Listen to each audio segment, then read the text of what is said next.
Miss Natalie Lynch-Walsh.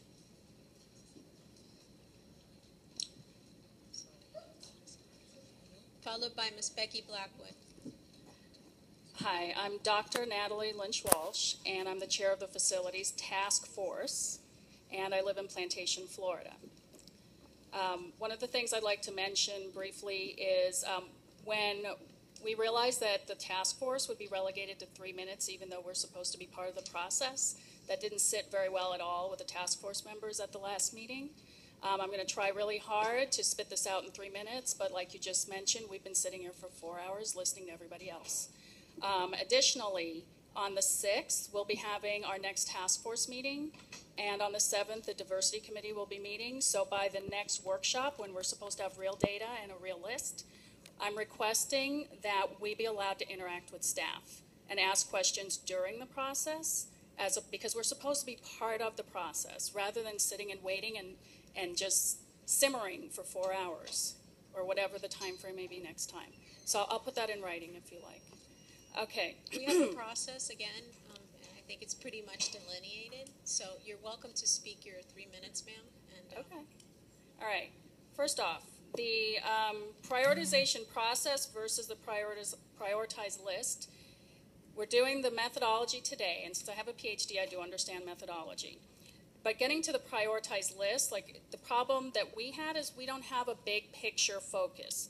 We're hearing that things like boundaries and enrollment are not necessarily tied in, and we're a little concerned as a group, the task force, at getting so quickly from methodology to a list, and hopefully that list is not cast in stone, because there will be some adjustments when you bring in the school level input. So that was one concern. On the 6th also, since I'm presuming that that's the day the detailed reports will get posted, we're expecting at our meeting to have a discussion about details. We've been getting generalities all summer, and at that point we're looking for details, because we're trying to form an opinion on the bond issue, where all the members understand the need. There's not a history of trust in the Facilities Task Force, and our trust level is very low that this will be implemented properly. And of all the groups to want to have on board with how this will be implemented and executed, I would think the Facilities Task Force would be most important.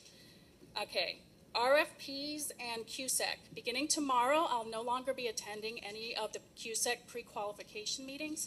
We've been waiting for months for responses. We passed motions, and we're still waiting. And we've asked in the past, we've passed motions requesting fewer meetings. We found that we were allowed per policy. That is not to say that I will not be attending any actual selection. For instance, when you start selecting contractors, I understand that the 2 people who wrote last year's RFPs are no longer in their positions. However, I haven't seen any language, any RFP language, and I'm concerned. Ms. Walsh, your time is up. Okay. All right. Yes, Ms. Blackwood, thank you. Thank you.